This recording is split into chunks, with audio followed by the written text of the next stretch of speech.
우리 하나님 말씀 같이 봅니다. 오늘은 시편 103편 1절에서 11절까지입니다. 오늘 이 시편 103편에서 101절까지는 우리가 참 많이 아는 그런 내용입니다. 또 우리가 다윗의 시기인데 성경 안에서도 많이 인용이 되어지고 그런 내용입니다. 우리 한 절씩 교독하겠습니다. 내 영혼아 여호와를 송축하라. 내 속에 있는 것들아 다 그 성호를 송축하라. 내 영혼아 여호와를 송축하며 그 모든 은택을 잊지 말지어다. 저가 내 모든 죄악을 사하시며 내 모든 병을 고치시며 내 생명을 파멸에서 구속하시고 인자와 긍휼로 관을 씌우시며 좋은 것으로 내 소원을 만족케 하사 내 청춘으로 독수리같이 새롭게 하시는도다. 여호와께서 의로운 일을 행하시며 압박당하는 모든 자를 위하여 판단하시는도다. 그 행위를 모세에게 그 행사를 이스라엘에게 알리셨도다. 여호와는 자비로우시며 은혜로우시며 노하기를 더디하시며 인자하심이 풍부하시도다. 항상 경책지 아니하시며 너를 영원히 품지 아니하시리로다. 우리의 죄를 따라 처치하지 아니하시며 우리의 죄악을 따라 갚지 아니하셨으니 11절 합독합니다. 이는 하늘이 땅에서 높음같이 그를 경외하는 자에게 그 인자하심이 크심이로다. 아멘. 아멘. 오늘 이 다윗을 통해서 시편 103편은 하나님을 송축해라 그럽니다. 그런데 하나님을 그냥 송축하라는 것이 아니고 하나님은 자비의 하나님, 참 인자하신 하나님, 참 좋으신 하나님이시다. 우리 하나님을 우리를 향하신 선한 일을 행하신 하나님을 기억하고 감사할 수 있는 우리 축복의 성도가 되기를 축원합니다. 그래서 오늘 이 본문 말씀 보면 한 세 등분으로 나눠질 수가 있는데 1절에서부터 5절까지 6절, 7절, 그 다음에 8절부터 11절까지의 내용입니다. 첫째로는 1절에서 5절에 보면 하나님은 어떠시, 왜 하나님을 송축하라 그러냐 하면 하나님은 좋은 일을 행하시는 하나님이기 때문에 송축해라. 다시 말해서 우리를 축복하시는 하나님이시니까 송축해라 라고 얘기를 합니다. 그 다음에 두 번째로는 뭐냐면 하나님은 의로운 일을 행하시는 하나님이시다. 인도하시고 이끌어 주시는 의로우신 하나님이다. 셋째로는 인자가 풍부하시더라. 사랑이 풍부하신 하나님이시다 라는 얘기입니다. 자 보세요. 1절 2절에 내 영혼아 여호와를 송축하라. 내 속에 있는 것들아 다 그 성호를 송축하라. 다시 말하면 찬송하라는 거예요. 하나님을 찬송하고 그 다음에 그 이름을 찬송하고 쉽게 말하면 그 이름을 찬송하라. 이 말은 우리가 십계명에서도 보면 여호와의 이름을 망령되이 일컬지 말라 그런 얘기 있잖아요.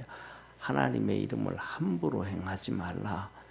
정말로 하나님 앞에 감사하고 그 다음에 두 번째로는 뭐냐 하면 그 이름을 망령되이 일컫지 말라 시편에 말씀하셨는데 그 다음에 두 번째로는 성경에 보면 하나님의 이름이 뭐 그냥 부르는 게 이름이잖아요. 그렇죠? 그 부르는 이름이 정말로 많습니다. 예를 들면 여호와 니시 그러면 뭐 이렇게 이기게 하시는 승리하게 하시는 하나님, 여호와 샬롬 하면 우리가 아는 것처럼 평화의 하나님. 이런 이름들이 수도 없이 많은데 그 이름이 그대로 일하시는 하나님이시라는 걸 믿으시길 바랍니다. 여호와 샬롬에서 평강의 하나님이라고 하는데 에이 무슨 하나님이 평강을 줘. 온 세상에 전쟁이 투성이더구만 이렇게 얘기하면 이거는 하나님을 찬송하는 게 아니다. 그 다음에 여호와 니시의 하나님, 그 다음에 여호와 라파의 하나님, 치료하시는 하나님. 아니 내가 아무리 기도해도 하나님께서 내 병 안 고치더구만, 여호와는 라파 하나님 아니더구만, 이런 식으로 하면 안 된다 이 말이에요. 그러니까 우리가 그것을 뭐냐면 그대로 믿을 수 있는 축복의 성도가 되어지기를 주의 이름으로 축원합니다. 디모데서에 보면 하나님께서 바울을 통해서 디모데에게 말씀을 합니다. 디모데야, 너는 네 몸을 위해 가지고 저녁에 포도주 조금씩 먹어라. 그런 한 잔씩 먹어라. 그럼 디모데에게 병이 있는 거거든요.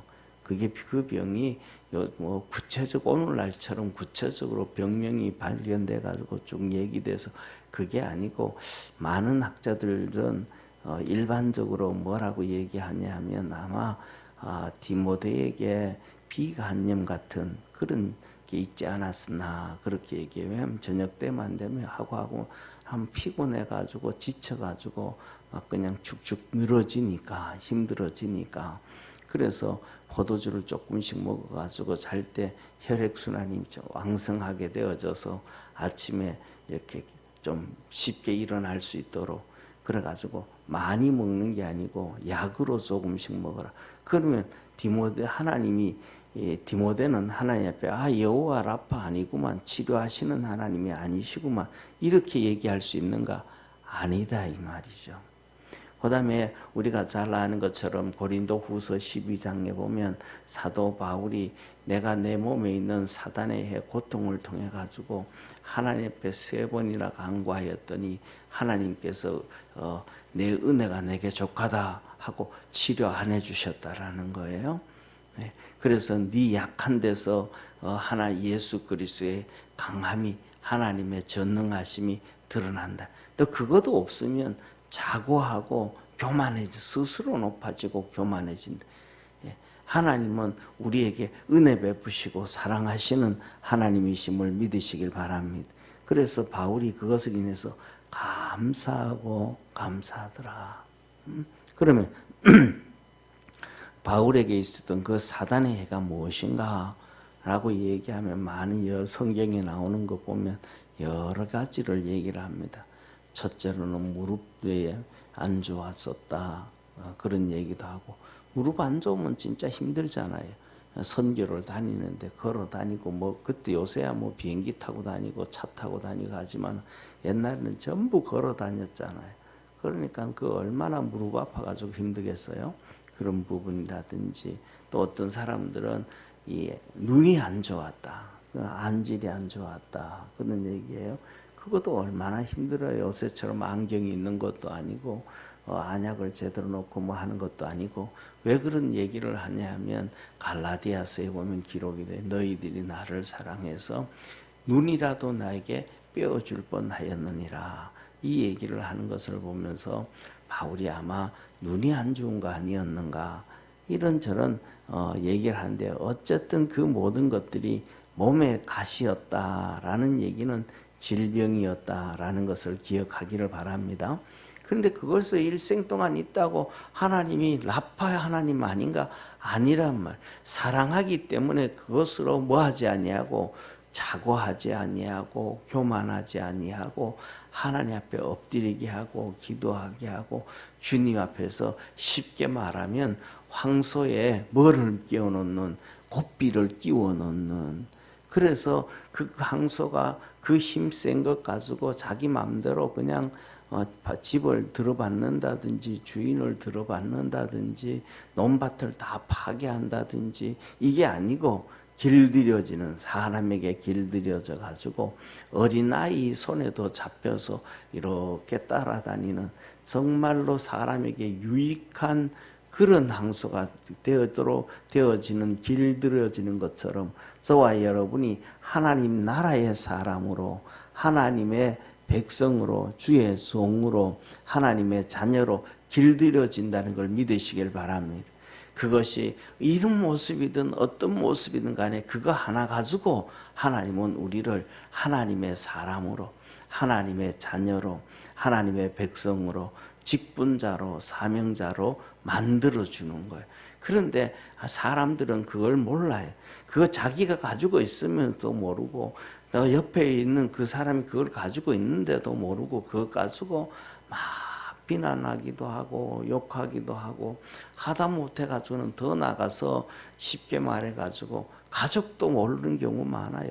부부 사이에서도 몰라요. 하나님이 일하시는 그걸 보면서도 모르는 거예요. 그래가지고 그것 가지고 꼬투리 잡아가지고 막 욕하기도 하고 싸우기도 하고 그 다음에 그것 가지고 상대방을 찌르기도 하고 또 그 다음에 한 발자국 더 나가면 부모와 자식 사이에도 몰라요.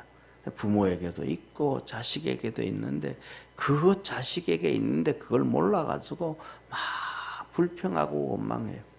그런데 더더욱 한 발자국 더 나가면 뭐냐면 자기 자신도 모르는 사람들이 있어요. 하나님이 사랑해서 그것을 통해서 불러주시는데 그 자기 자신도 몰라가지고 하나님을 송축하라 그러는데 찬양하라 그러는데 그것 가지고 하나님 원망하고 불평하고 어떤 사람들은 그것 가지고 신앙도 버리는 사람이 있어요. 사명도 버려버리고. 참 뭐냐면 하나님을 몰라도 진짜 모르고 성경을 읽어도 모르고 성령으로 충만하라 그래도 모르는 정말로 우리가 우매할 수 있다는 것을 깨닫기를 주의 이름으로 축원합니다. 그래서 이 뭐냐면 특징 중에 하나가 성경에 보면 똑같은 사건이 나오는 거예요. 뭐냐면 발람이라는 선지자라든지 그 다음에 니골라라는 초대교회 7집사라든지 이 사람들이 그걸 모르니까 다 이단이 되고 사단이 되어지는 거예요.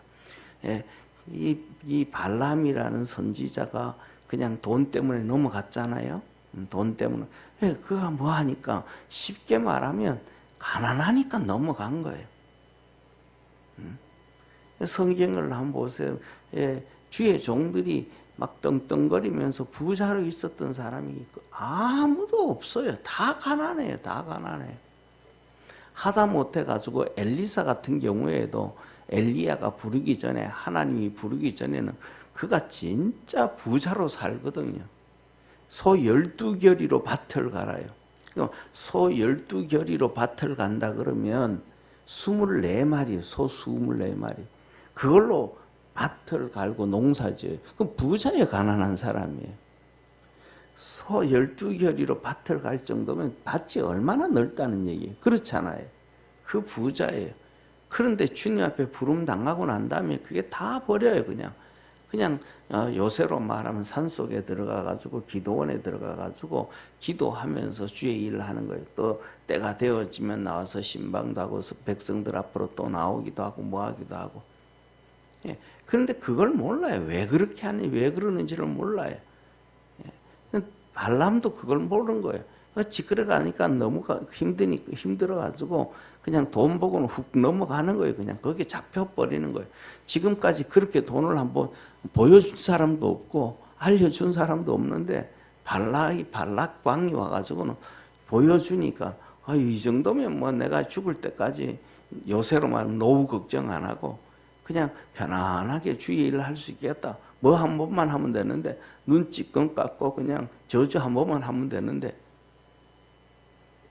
이게 모르니까 하나님이 왜 그렇게 가난하게 해주셨고 힘들게 해주셨는지 선지자도 자신도 몰라가지고 어쩌면 이 디모데도 잘 몰라가지고 하나님은 바울을 통해서 또 그렇게 말씀하셨는지도 몰라요. 그래서 저와 여러분들은 뭐냐면 우리가 하나님의 이름을 이렇게 폄하하지 말고 우리가 믿는 믿음 그대로 그리고 우리는 살아가면서 그죠.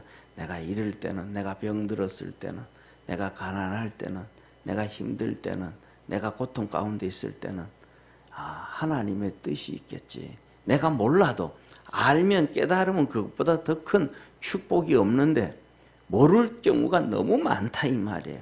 그럴 때는 하나님이 나를 향하신 특별한 계획이 있다. 특별한 사랑이 있다. 그것을 깨달을 줄 알고 인정할 줄 아는 축복의 성도 되기를 바랍니다. 하나님이 나를 향한 특별한 사랑이 있고 특별한 계획이 있다. 그걸 알아야 돼. 그래야 우리가 뭐냐면 그 힘든 중에서도 감사할 수 있고 찬양할 수 있고 찬송할 수가 있게 되어진다. 그거 모르면 안 된다. 그래서 뭐라 그래요? 2절에 이렇게 말씀하는 거예요. 내 영혼아 여호와를 송축하며 그 모든 은택을 잊지 말지어다. 하나님이 베풀어 주신 그 은혜를 절대로 잊지 말라. 너에게 준 이것이 다 하나님의 은혜요 은택이다, 축복이다 이 말이에요. 그래서 3절에 저가 내 모든 죄악을 사하시며 내 모든 병을 고치시며 내 생명을 파멸에서 구속하시고 인자와 긍휼로 간을 씌우시고, 예? 하나님께서 우리에게 인자와 긍휼로 우리에게 사랑을 베풀어 주시고 불쌍히 여기셔서 그걸로 간 씌우셨다. 그 말은 무슨 그냥 우리 주님이 우리를 품에 안고 계시다 이 말. 품에 안고 계시다. 그런데 품에 안고 사랑스러워서 사랑해서 품에 안고 계시는데 막 싫어하는 거예요. 미워하는 거예요. 막 하나님 놔두라고 막 그냥 누구처럼이냐 하면 이 뭐라 그럴까 3살짜리 어린애하고 똑같이 3살짜리 어린애하고 이렇게 뭐라 그럴까 요새는 뭐 365일 어린이날이지만은 옛날에는 그 애들하고 하루 나들이 나가는 게 어린이날이잖아요. 왜냐하면 옛날에는 주 5일 근무가 아니고 주 6일 근무, 그 다음에 주 7일 근무잖아요. 그러니까 주일이 없어. 월화수목금토토, 월화수목금토토, 월화수목금토토예요. 그러니까 월화수목금토토니까 뭐냐면 주일날 교회는 가야 되겠는데 예배는 드려야 되겠는데 예배를 못 드리게 되어졌으니까 아침 7시 예배가 있는 거잖아요. 7시 예배 드리고 출근하는 거예요. 출근 8시에 출근하는 거예요. 그러니까 가족들하고 애들하고 하루 시간 보내는 날이 어린이날. 그런데 그 애들하고 뭐하고 막 그냥 인산인해를 이루는데 애 안 잃어버리려고 손잡고 부모가 갈라 그러면 애들이 막 뿌리치는 거예요. 손 좀 놓으라고. 나도 마음대로 걸어갈 수 있다고. 자칫하면 뭐 해버리는데 애를 잃어버리는데 그렇게 잃어버리고 나면 그 부모도 막 그렇지만 애도 이제는 못 찾아가지고 그냥 아이스크림도 못 먹고 뭐 배가 고파서 쫄쫄고 힘들어 죽겠는데 손 놓으라고 아빠 놓으라고. 이게 이런 것처럼 하나님은 우리를 사랑해서 품어주시는데 하나님 좀 놔두라고 나 좀. 이 바보 같은 행동들을 우리가 참 많이 하더라. 그런데 하나님은 그렇게 우리에게 축복해 주시는 하나님이시다. 더 나아가서 5절에 보면 하나님은 우리에게 좋은 것으로 소원을 만족케 하사 내 청춘으로 독수리같이 새롭게 하시는 거다. 하나님 앞에 믿음으로 기도하고 달려가고 주님 앞에 다 가면 하나님은 우리의 소원을 좋은 것으로 응답해 주신다. 저와 여러분은 하나님 앞에 믿음으로 기다려갈 줄 아는 축복의 성도가 되기를 축원합니다. 그래서 우리가 살아가는 삶은 그래요. 하나님은 그냥 우리의 삶 속에 요술 이 램프처럼 뚝딱하고 다 해결해 버리기를 원하셔요. 그런데 하나님은 우리에게 인내하게 만들어요. 기다리게 만들어요. 하루아침에 뚝딱 해버리면 될 텐데 첫째 날 창조 좀 하고 또 둘째 날 창조 좀 하고 셋째 날 창조하고 넷째 날 창조하고 다섯째 날 창조하고 여섯째 날 창조하고 그리고 마지막으로 사람을 창조하시. 하나님은 우리에게 끝까지 기다리라 그래요. 저와 여러분이 믿음 안에서 기다릴 수 있는 성도 되기를 바랍니다. 이 기다림이 믿음이에요. 그런데 사람들은 이 기다리지를 못해요. 목회를 하면서도 목사도 기다릴 줄을 모르고 성도도 기다릴 줄을 몰라요. 막 그래서 급해요. 그러다가 뭐냐면 다 망가져 버리는 거예요. 어떤 사람들은 너무 급해가지고 교회들도 똑같이 너무 급해가지고 건축도 너무 빨리 하다가 그냥 부도나가지고 이단들로 넘어가는 교회들이 너무너무 많아요. 너무 급하니까 좀 기다려주면 되는데, 하나님의 뜻을 쫓아가면 되는데, 그거는 우리 개인들도 똑같아요. 저와 여러분들이 욕심내지 아니하고 믿음으로 기다릴 줄 아는 축복의 성도가 되기를 바랍니다. 그러면 하나님이 하시는 말씀이 뭐라, 좋은 것으로 내 영혼을 만족해 하고, 그러면서 말씀합니다. 내 청춘으로 독수리 같지 않다. 하나님이 축복해 주신다. 하나님의 은혜 주신다. 기다릴 수 있는 우리 성도들 되어지기를 바랍니다. 사람들은 또 그래, 기다리면 되는데 막 개인도 똑같아요. 교회뿐만 아니라 개인도 그냥 기다리면 되는데, 이 집 팔아가지고 절로 갔다가 또 절로 갔다가 일로 갔다가 또 이랬다 저랬다, 결국 어떤 사람들은 그래가지고 다 날려버리는 사람도 있고, 하여튼 믿음만에서 하나님의 뜻을 기다려 볼 줄 아는 축복의 성도가 되기를 바랍니다. 그래서 하나님은 좋으신 하나님이니까 찬송하고 경배해라. 그리고 그 다음에 하나님은 뭐냐면 6절 보세요. 여호와께서 의로운 일을 행하시며 압박당하는 모든 자를 위하여 심판하시고, 7절 그 행위를 모세에게 하면 그 행위가 뭐냐면 하나님의 길이의 하나님, 하나님이 이스라엘 백성을 이끌어가는 그 길을 어떻게 이렇게 가는지 모세에게 알려주시고 모세를 통하여 이끌어가게 해주셨고, 그래서 이스라엘 백성들이 광야 40년에 다 죽지 아니하고 가나안 땅 들어가게 되어졌음을 믿으시길 바랍니다. 그리고 그 모든 일들을 이제 이스라엘 백성의 자손에게, 그 행사를 이스라엘 자손에게 알리셨도다. 이스라엘 백성들이 광야에서 하나님이 이렇게 모세를 이끌어가게 하시고 인도하게 해주시고 모세를 통해 가지고 홍해를 건너가게 하시고 광야 40년을 지난 다음에 가나안 땅 들어가게 해주셨구나. 그 후손들이 그것을 다 알게 되어졌다. 가르쳐 주셨다.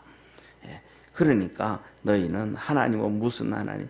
의로우신 하나님, 좋은 일을 행하시는 하나님이니까 꼭 그렇게 기억하고 있어라. 저와 여러분들도 우리가 힘들고 어려워도 하나님께서 우리를 광야 40년 이스라엘 백성을 이끄시고 인도하셨던 것처럼 우리를 인도하심을 믿으시길 바랍니다. 그리고 그 다음에 하나님은 더 나아가서 우리 자손들에게도 내가 하나님이 우리를 이렇게 이끌어 주셨고 이렇게 인도해 주셨고 이렇게 인도해 주신 것을 자녀들에게 보여주시는 것. 그래서 저와 여러분, 우리 모든 부모님들의 특징은 우리 마음대로 막 이렇게 저렇게 살아가는 게 아니고 하나님 앞에 인도함을 받아가지고 이끌림을 받아 살고 광야 40년처럼 또 그것을 우리 자손들에게 보여줄 수 있는 믿음의 성도 되기를 바랍니다. 그러면 하나님께서 또 그들을 또 일생 동안 이끌어 주시고 인도해 주시고 또 그들은 또 그들의 자녀들에게 그것을 또 보여주고 알려주고 믿음이 그렇게 대대로 이렇게 내려가고 하나님의 축복이 대대로 내려가고 하나님의 돌보심과 은혜가 대대로 내려가는 거예요. 그러면서 주님이 이렇게 말합니다. 8절부터 우리 8절, 9절 같이 한번 읽습니다. 8절 먼저 한번 읽습니다. 시작. 여호와는 자비로우시며 은혜로우시며 노하기를 더디하시며 인자하심이 풍부하도다. 이게 뭐냐 하면 그렇게 믿음으로 하나님을 찬송하는 자에게 이르신 하나님을 믿으시길 바랍니다. 하나님을 사랑하고 찬양하고 섬기고 하나님의 그 뜻을 아는 사람들, 병이 들었을 때나 어려울 때나 하나님의 이름을 만홀히 여기지 아니하고 그런 사람에게 하나님은 자비하시고 은혜로우시고 노하기를 더디하시고 사랑이 끝이 없다. 누구에게나 다 똑같지 그렇지 않다. 하나님을 섬기고 찬송하고 하나님을 인정하는 자에게 그렇다. 그래서 항상 경책지 아니하시며 노를 영원히 품지 아니하시되 우리의 죄를 따라 처치하시고 우리의 죄를 따라 처치한다 이 말. 우리가 죄 짓는 대로 두들겨 패고 우리가 죄 짓는 대로 심판하시고 우리가 죄 짓는 대로 그냥 징계하시고 이러지가 않는다. 왜? 하나님을 찬송하는 사람들, 하나님을 찬양하고 섬기는 그들에게는 그 죄대로 갚지 아니하고 그 다음에 우리의 죄악을 따라 갚지 아니하시으니 그렇게 행하지 아니하시더라. 그러니까 믿음으로 꿋하게 달려가면 최고의 축복이다 이 말씀이에요. 그래서 마지막으로 오늘 본문 말씀에 이렇게 얘기합니다. 이는 하늘이 땅에서 높음같이 그를 경외하는 자에게 그 인자하심이 크미로다. 아멘. 하늘이 땅보다 높음같이, 그 다음에는 뭐라 그래요? 따라합시다. 그를 경외하는 자. 다시 한번 합시다. 하나님을 경외하는 자. 예, 그렇게 하늘이 땅보다 높음같이 하나님을 경외하는 자에게 하나님의 그 인자심, 사랑이 크더라. 저와 여러분이 하나님을 끝까지 잘 섬기고 경외하는 우리 축복의 성도가 되기를 축원합니다. 기도하겠습니다. 전능하신 하나님 아버지, 하나님을 사랑하는 자, 하나님을 경외하는 자에게는 죄를 지어도 그대로 갚지 아니하시고 잘못을 저질러도 그대로 심판하지 아니하시고 우리를 향하여 끊임없이 사랑하시고 은혜 베푸시고 축복하신다 하셨습니다. 우리가 살아가면서 이런 어려움도 있고 저런 어려움도 경험하지만은 그 안에 그 일을 행하시고 그 안에서 그 일을 통하여 우리를 낮추시고 겸손하게 하시고 또 하나님을 그 가운데서도 섬기는지 아니 섬기는지 우리를 테스트하시는, 시험하시는 하나님을 깨닫게 하여 주시고 끊임없이 주님 사랑 안에 살아가는 우리 복된 성도들 다 되게 하옵소서. 구원의 역사 이루어 주시옵소서. 예수님의 이름으로 기도드립니다. 아멘. 하늘에 계신 우리 아버지여, 이름이 거룩히 여김을 받으시오며 나라에 임하옵으며 뜻이 하늘에서 이룬 것 같이 땅에서도 이루어지리이다. 오늘날 우리에게 일용할 양식을 주옵시고 우리가 우리에게 죄진 자를 사하여 준 것 같이 우리 죄를 사하여 주옵시고 우리를 시험에 들게 하지 마옵시고 다만 악에서 구하옵소서. 대개 나라와 권세와 영광이 아버지께 영원히 싸움나이다. 아멘.